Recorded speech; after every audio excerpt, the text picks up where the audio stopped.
सर्व संतों का एक ही मत है। यह अमरलोक की धारा है संतों की। मोती हैं, गहरे समुद्र में गोता लगा के निकालने पड़ते हैं। ये श्रीवाणियाँ बड़ी गहरी होती हैं, समझनी बड़ी मुश्किल होती हैं। देख लो क्या बोल रहे हैं, सतगुरु खोजो है सखी, जगत में दुर्लभ रतन यही। यहाँ पर दो सतगुरु हैं, विदेही गुरु, नूरी गुरु, गगन गुरु, काया गुरु, जिंदा गुरु, खेवटिया गुरु। भिन्न भिन्न शब्दों में, भाषाओं में संतों ने कह रखा है। विदेही गुरु ले लो, साहिब की श्रीवाणी में भी आया हुआ सीधा, गुरु किया देह का, सतगुरु चिन्ह नाही, भव सागर की धार में फिर गोता खाही। साहिब कहते देहधारी गुरु तो धारण कर लिया, फिर विदेही गुरु तो नहीं मिला, पर भव सागर में आना जाना पड़ेगा। सतगुरु है वो विदेही सतगुरु। देहधारी गुरु जिसके पास विदेही गुरु है और प्रकट करने की दयालु की दया उस पर कृपा दृष्टि है, वह सतगुरु है केवल। बाकी गुरु हैं, सतगुरु में और गुरु में बहुत अंतर है। जब सतगुरु शब्द आ रहा है तो सतगुरु जो विदेही गुरु है, जिसको सच्चा गुरु कहा गया, नूरी गुरु को, उसकी ओर इशारा है। सतगुरु खोजो हुई सखी, जगत में दुर्लभ रतन यही, सबसे कठिन यही है। उस देहधारी गुरु को खोज लो, इसी का नाम है। आगे उत्तर की पड़ताल करवाएंगे आपको। क्या देहधारी के प्रति सतगुरु, हाँ देहधारी के प्रति भी बोला है और विदेही गुरु के प्रति बोला है। ऐसी श्रीवाणी है ये। सतगुरु खोजो है सखी, जगत में दुर्लभ रतन यही, सबसे कठिन कार्य यही है बस। जिन पर दया मेहर सतगुरु की, उनको दरस दई। अब सोच लो, ऊपर वाला विदेही गुरु तो मिलेगा देहधारी गुरु के द्वारा, और वो मिला नहीं है, फिर विदेही गुरु की तो कोई कृपा नहीं होनी जब मिला ही नहीं। यहां तो देहधारी आएगा गुरु, वो आएगा जिन पर मेहर दया सतगुरु की। ये देहधारी सतगुरु आ गया है, उनको दरस दई, यानी वही तो दर्शन करवाएगा। सार शब्द देने के बाद भी दर्शन नहीं होता कई बार।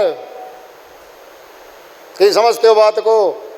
क्योंकि गुरु की मेहर दया शर्त कर दी, लगा दी शर्त। यहाँ पे स्वामी जी महाराज ने शर्त लगा दी है, जिन पर मेहर दया सतगुरु की, शर्त है ये, उनको दरस दई, दर्शन उनको होंगे।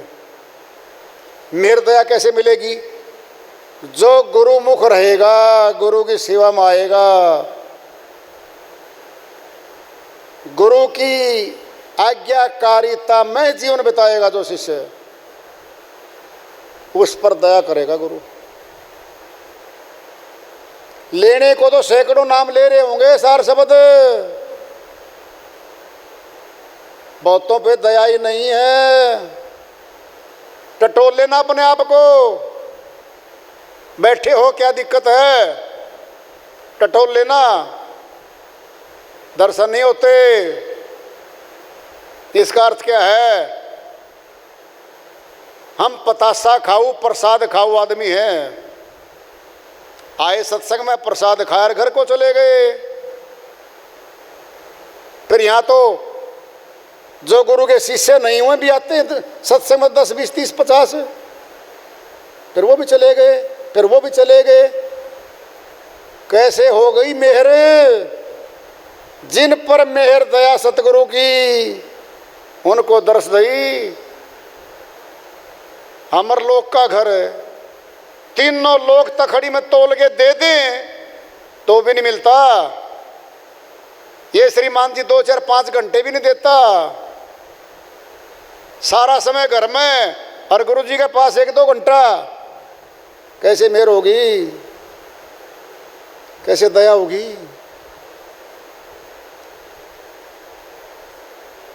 जितना प्यार प्रेम से, प्रेम कुटुंब से हो रखा इसका, उससे ज्यादा प्रेम गुरु से होगा इसका। प्रीति बहुत संसार में, नाना विधि की सोए, उत्तम प्रीति सोई जानिए, सतगुरु से जो होए। बहुत प्यार करता संसारों को तो ये, वस्तुओं से प्यार, मकानों से प्यार, खेतों से प्यार, कार से प्यार, कुत्ते से प्यार कर लेता है ये तो। जो 84 का जीव है, अपना भोग भोग रहा है, उसको प्यार करके बेड बिस्तर में सुलाता है, साबुन से नहलाता है, मनुष्यों से हेट करता है वो। उनसे प्यार करता है ये 84 जीवों से। मनुष्य में प्रकट है, मनुष्य से प्रेम कर ले, फिर सदगुरु से कर ले, सबसे ऊंचा तो वही है।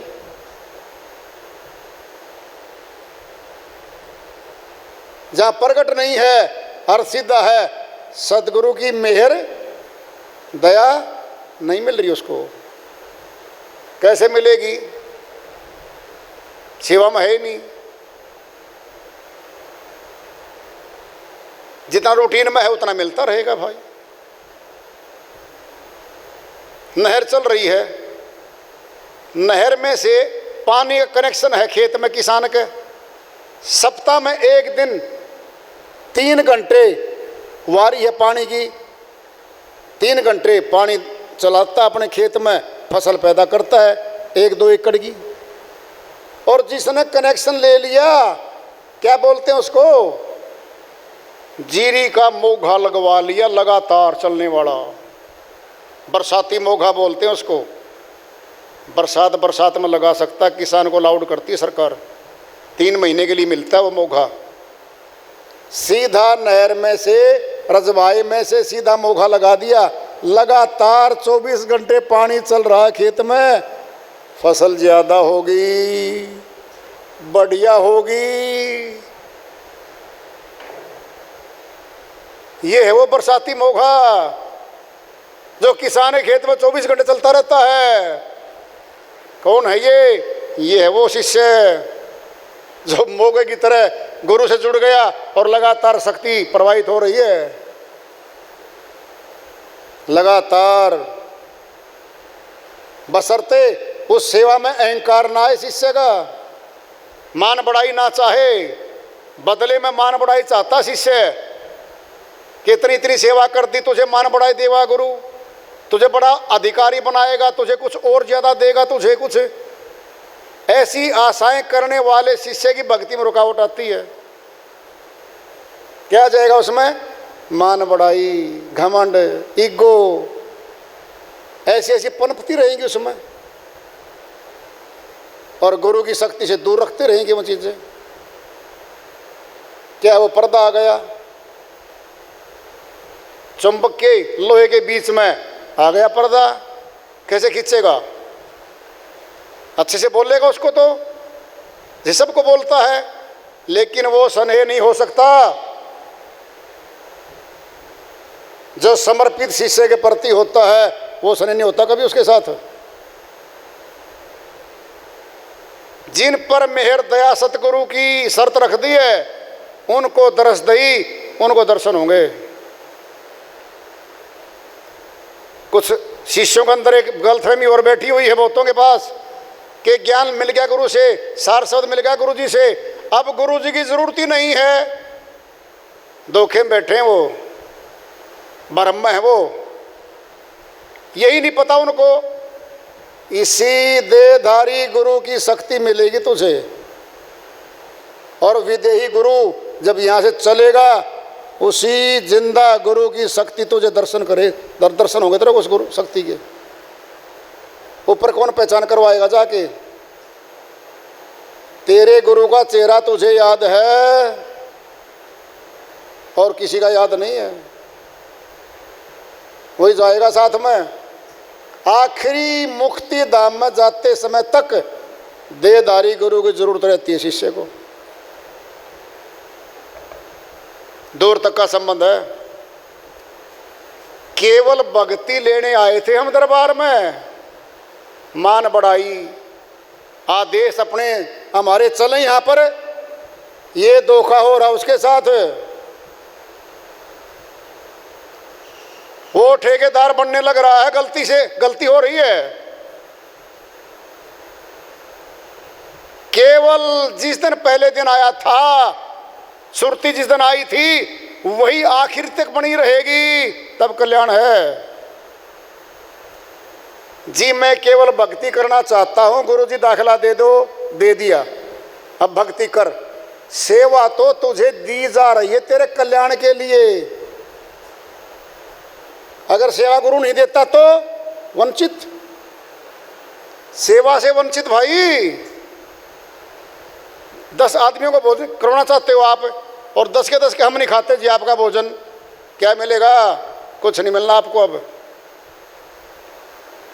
गुरु सेवा दे करके उसकी भक्ति की शक्ति को बढ़वाना चाहता है, लेकिन अहंकार आएगा, मान बढ़ाई आएगी, ये अवरोधक है सारे। शुरू से लेकर के आखिरी तक उस शिष्य के अंदर ये रहे। जब दाखिला हुआ था भक्ति करने आया था केवल मैं, और भक्ति करने के लिए यहाँ हूँ मैं, बस मेरा यहाँ कोई कार्य नहीं है। गुरु जो कहे वो मान। केवल गुरु की शरणागति होने के लिए गुरुमुख बनना पड़ेगा सुरती को। न मकान साथ चलना, न आश्रम की कोई ईंट चलनी साथ में, न कोई संसारी, न कोई भगत, कोई साथी उसके साथ चलना।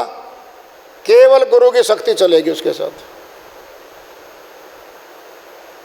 ये लेने आए हम। जिस दिन शुरू में नामदान हुआ था, आखिरी तक वही भाव रहे गुरु के प्रति, तो कल्याण निश्चित है। लेकिन काल पुरुष बीच में आता है और रोकता है सुरतियों को। जहाँ धन ज्यादा आएगा वहाँ डकैत आएंगे, चोर आएंगे। जिसके पास सेवा का, भक्ति का धन जुड़ता रहेगा, उसी की लुटाई करेंगे वो।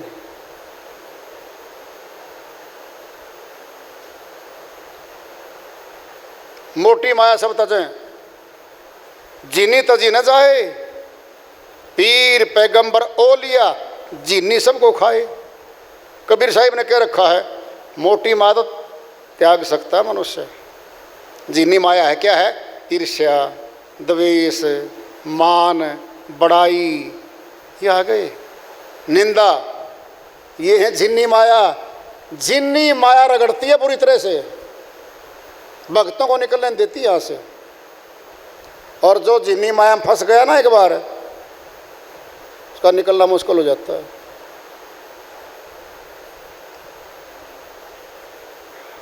सीधा बोल रखा है, शब्द रता सतगुरु पहचानो।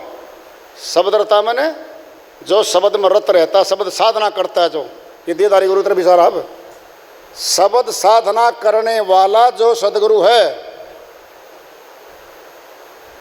उसको पहचान लो। अब ये पूरा पता दई, मैंने कहता मैंने पूरा पता दे दिया लोगों।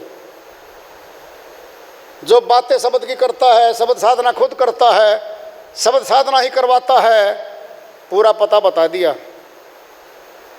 खोल लो आँख, निकट ही देखो।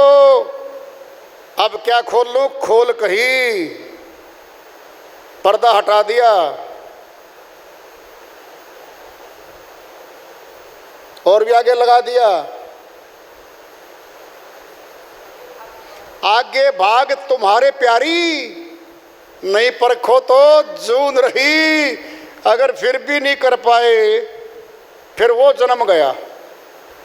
नरक में नहीं कह रहे, जून मैंने वो जन्म रह गया। अगले जन्म पे जाएगा। फिर कहना था सोई कह डाला।